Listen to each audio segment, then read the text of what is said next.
The housing market has been crazy as of late. The question is, will it continue? Recently, I spoke with real estate expert Uraine about that. Jared, the numbers have been amazing here as far as home sales. What have you been hearing? What have you seen? Well, thanks, Kendall. We are in a new month, and things are progressing as we intend them. We want our inventory levels to move forward. But really, the question for sellers today is, do you want a crazy offer on your house? Nationwide, inventory levels are still tight. Locally, they're still at 0.5%.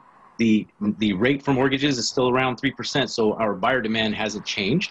So it's kind of more of the same thing at the moment, but we are headed in the right direction as far as our inventory goes. But back to that question, do you want a crazy offer on your house? Name your price. We're getting the highest price guaranteed every time. If you're not, you need to be talking to the right person. Yeah, and if you sell your home, though, then the question is, where do you go? Because you're going to pay a crazy price somewhere. And that comes down to a lot of people are offering over-appraised values. And the question then is that a good idea, or should you just waive the appraisal altogether? Yeah, that's a feature that we've been seeing quite a bit in the offers. Here's the bottom line. If it is a financed offer, you are going to get an appraisal, period. The bank needs that. There's no question about it. So how are buyers doing it? Well, there's typically two ways. Very few lenders will offer, occasionally, in very rare instances, a waived appraisal. That's usually based on the buyer's situation or their FICO score. But more than likely, what the buyers are doing is they are simply accelerating the appraisal timeline within the buyer's due diligence period. Now, it's a nice technique, and it works really well because it gives the buyer an opportunity to get all the information and then decide whether or not they want to proceed. But the caution item for the seller on this case is make sure that you get your due diligence. Make sure you understand that the lender knows what they're doing and that you will proceed to close. Otherwise, you're going to end up losing that deal and lowering the price because it just doesn't look attractive and so forth. Yeah. So it's a neat technique, but you got to be careful with it. It's hard to know what to do right now. And how does someone, if they're just looking for an affordable home, find that?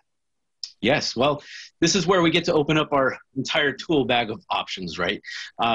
If you're a buyer and you're really trying to find that one gem, that new home that you're looking for, consider homes that have been on the market for at least 2 weeks or more, even a month, or ones that have tenants in them.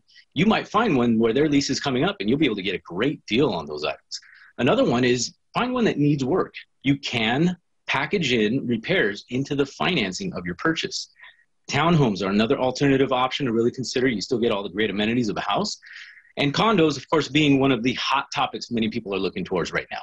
The only caution with condos is make sure that they are qualified for your financing type, because not every condo community does qualify for all types, but many different ways you can slice that one.